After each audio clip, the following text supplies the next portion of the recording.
Hello and welcome to our news report that will be discussing market failure, specifically public goods. So we chose water.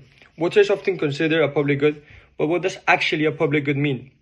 Well, public goods are resources that are non-excludable and unrivalrous, meaning that everyone can use them without reducing the availability for another person.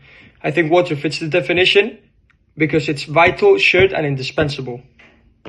Okay, so now I'll be talking about the California drought crisis. So from 2011 to 2017, California faced a decrease of 80% of all the water in their reservoirs. These challenges highlight the economic complexities of managing water as a public good. Now let's explore the economic analysis based on resource allocation and the trade-off that could be involved with water and all public goods.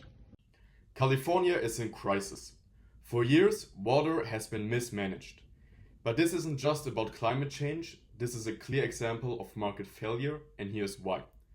Agriculture consumes 80% of California's water, but it only contributes less than 2% to the state's GDP.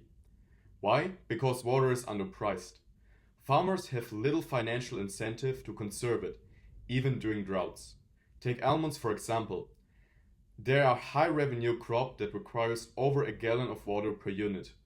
Farmers grow them in bulk, prioritizing short-term profits over long-term sustainability.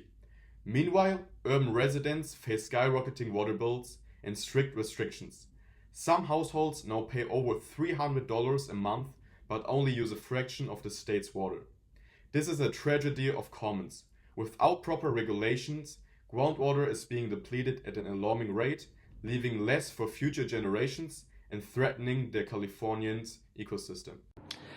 Now, let's shift the focus to the human cost of this crisis, its profound social impact. Small communities like East Porterville face devastating water outages during California's droughts, forcing families to rely on bottled water for basic needs. Low-income households bore the brunt of water restrictions, while wealthier communities could afford drilling wells and water deliveries. This stark inequality reveals troubling reality: access to water, a fundamental human necessity, that it isn't equal for everyone. In Delaware County, over 1,800 households completely ran out of water. According to the Guardian, for these families, the daily life became a struggle, for the basic needs of cooking and drinking becomes an extraordinary effort.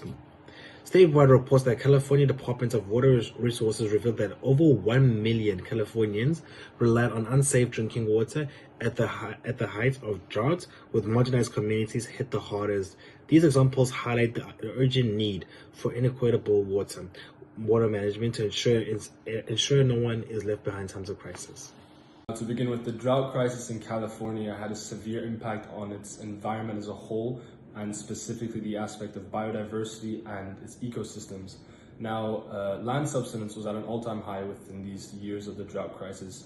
As you can see here in this image, simple infrastructure such as roads, buildings, and bridges were in critical condition, whilst here in this image you can see the San Joaquin Valley and the spiking levels of land subsidence within the years of the drought. Now, of course, if you have a drought, you will foster water scarcity within water bodies, such as lakes, streams, rivers, or water reserves. Now, this will result in leaving animals such as the salmon or the sandhill cranes, the famous Californian sandhill cranes, in risk of endangerment. As you can see here in these two photos, what water bodies look like after the drought, and salmon, the effect on salmon. In fact, 95% of the salmon population depleted in California after this crisis. This highlights the importance of moving against the challenge of droughts within countries. California's drought has pushed for new technologies and policies to manage water better. One important policy is the Sustainable Groundwater Management Act, which also considered as CGMA, which aims to control groundwater use by 2014. Urban programs like Save Our Water also helped cut water use in cities by 20%. Technology is playing a huge role too. Desalination plants like the one in Carlsbad turn seawater into drinking water, but which is very expensive and face environmental issues. Another solution is recycling wastewater. For example, Orange County's system turns treated wastewater into drinking water, which also reducing the pressure on groundwater. This solution has challenges, But with better planning and teamwork, California can manage its water more sustainably. California's ongoing drought crisis underscores the disastrous consequences of failing to properly manage a critical public good, water. Overuse and underpricing have caused severe social, economic, and environmental impacts, from the depletion of groundwater to the suffering of marginalized communities and endangered species.